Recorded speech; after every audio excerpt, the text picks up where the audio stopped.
तो दोस्तों, जैसा कि आरावली पहाड़ी का जो विवाद है वो थम तो गया है। केंद्र सरकार जो है नियम भी लेकर आ चुकी है कि जो आरावली पहाड़ियां हैं वहां पर ऐसा कोई भी कार्य नहीं किया जाएगा जिससे कि किसी भी प्रकार की हानि पहुंचे। लेकिन क्या हकीकत में ऐसा हो रहा है? तो नहीं हो रहा है ऐसा।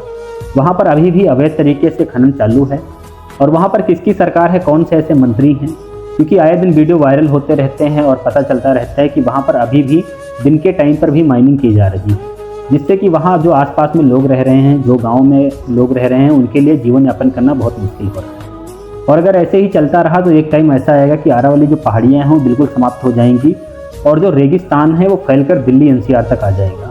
ऑलरेडी से दिल्ली में इतना ज़्यादा प्रदूषण फैला हुआ है, लेकिन लोगों को अभी तक भी ये समझ में नहीं आ रहा है कि इसका कितना बड़ा नुकसान होगा। हालांकि जो अमीर हैं उनके पास तो एसी की सुविधा है, लेकिन जो गरीब हैं उनके पास कौन सी सुविधा है, क्योंकि गर्मी में ऑलरेडी से 50 डिग्री तक टेम्परेचर जा चुका है। और अगर ऐसा ही रहा तो कितना टेम्परेचर हाई जाएगा, इसका भुगतान किसे करना पड़ेगा?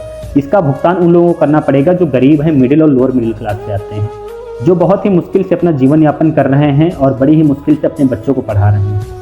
इनका जो सीधा असर होता है, इन सारी बातों का जो असर है, इन सारे कामों का असर है, वो गरीबों पर और जो लोअर और मिडिल क्लास में आते हैं उन पर पड़ता है।